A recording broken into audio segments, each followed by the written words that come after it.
We've been talking about establishing a sacred marriage. I'm so glad that you just keep on watching these, okay? Stay with it and go to the end with these. They'll help your marriage out so much. But a marriage is our teacher in the sacred truths about God. We talked about that. And the first one that we talked about, marriage reveals the truth of submission in Ephesians chapter 5, verse 21, 22. Talks about submitting yourselves one to another, and wives submit yourselves. And look, it's very important for you and I to get that lesson down, that we learn how to be submissive and prefer one another in the Lord. Then marriage reveals the truth of authority.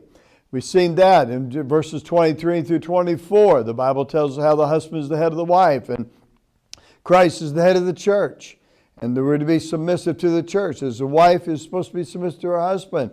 And then we see that marriage reveals the truth of unconditional love. We talked about that last week, I believe, and where husbands love your wives as Christ loved the church. Unconditional love. That brings us to this one here. Marriage reveals the truth of sanctification. In other words, your marriage is the tool that God uses to sanctify you. The Bible says in verse 26 and 27 that He might sanctify and cleanse it with the washing of the water by the word, and that He might present it to Himself, a glorious church, He says, not having spot or wrinkle or any such thing, that it should be holy and without blemish. So here's what God does. God brings us into a relationship with Him to sanctify us. And God's picture for the marriage is the same relationship the church has with God. And so He tells us our marriage is something that is sanctifying us. You know what I'm talking about? It is God through marriage reveals to us our weaknesses, and then through the process of adversity, even with one another in our marriage, and then what happens is it sanctifies the way we are.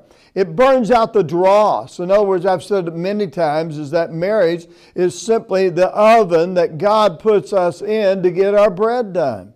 In other words, God in heaven wants to do a work in you, and He uses your marriage. You know what I'm talking about. You know, before you got married, when you were dating your wife, you were dating your husband, everything was incredible.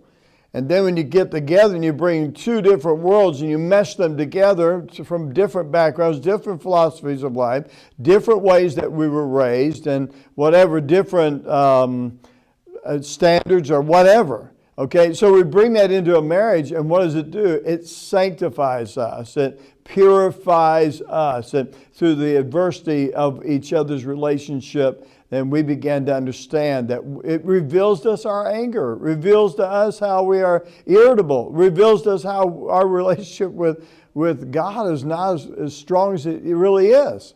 And so God will sanctify you through your marriage and bring you as a sanctified believer. And so use this and let your marriage do that.